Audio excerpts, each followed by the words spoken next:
চলচ্চিত্র শিল্পে গৌরবোজ্জ্বল ও অসাধারণ অবদানের স্বীকৃতি স্বরূপ জাতীয় চলচ্চিত্র পুরস্কার 2015 ঘোষণা করা হয়েছে।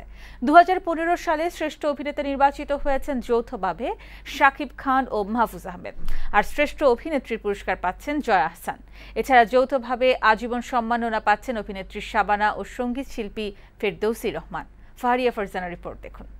দিনে দিনে কি হলো, কি চমৎকার দেখা গেল।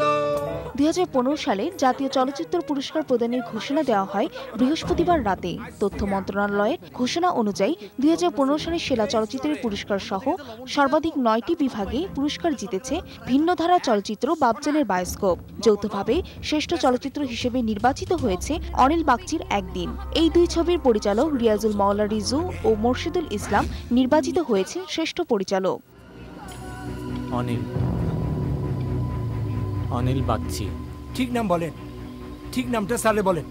স্যার, ইসকা সহি নাম মোহাম্মদ মহসিন হ্যায়। এদিকে আরো ভালোবাসবো তোমায় চলচ্চিত্রে অনবদ্য অভিনয়ের জন্য শাকিব খান ও 0 ডিগ্রির নায়ক মাহফুজ আহমেদ যৌথভাবে শ্রেষ্ঠ অভিনেতার পুরস্কার পাচ্ছেন, আর শ্রেষ্ঠ অভিনেত্রীর পুরস্কারটি যাচ্ছে 0 ডিগ্রির নায়িকা জয়া আহসানের ঝুলিতে। বিচারকদের পরামর্শে যুগ্মভাবে আজীবন সম্মাননা পাচ্ছেন ফেরদৌসী রহমান ও শাবানা।